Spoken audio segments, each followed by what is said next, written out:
สาวน้อยบ้านนาจะพ่อไม่มาเขาอยู่ในเมืองเขาขึ้นซื้อเรื่องเขาอยู่ในเมืองตั้งนานหลายปีซื้อเสียงดังก้องเพราะว่าน้องดังทั่วปัตตภี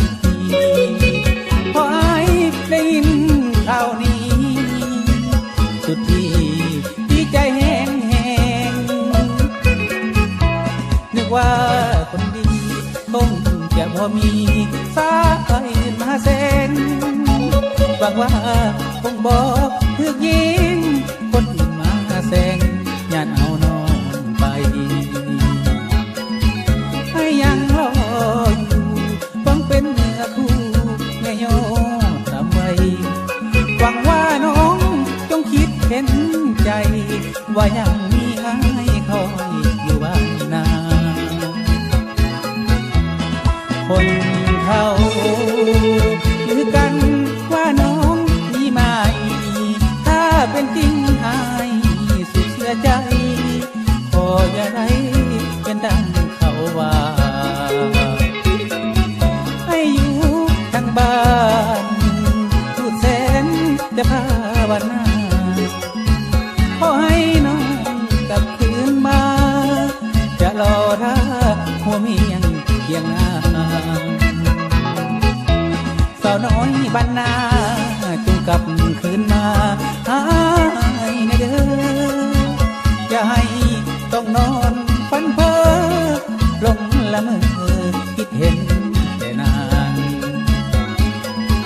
อยากกลายเป็นอื่นน้องคนยืนอย่าให้หักพังให้นี้ยังรอ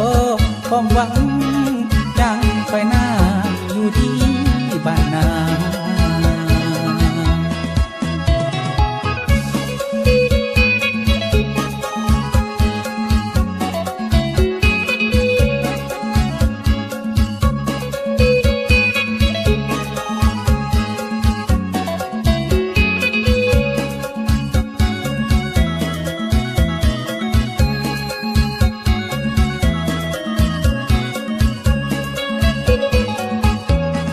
คนเขาหรือกันว่าน้องมีไหมถ้าเป็นจริงอายสุดเสียใจ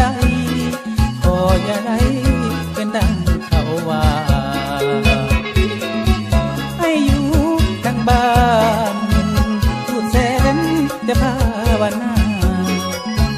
ขอให้น้องกลับคืนมาจะรอถ้าหัวเมียงเคียงหน้าสาวน้อยบ้านนาจงกลับคืนมาหายนะเด้ออย่าให้ต้องนอนฝันเพ้อหลงละเมอคิดเห็นแต่นานอยากกลายเป็นอื่นน้องคนยืนอย่าให้หักพังให้นี้ยังรอความหวังยังไฟหน้าอยู่ดี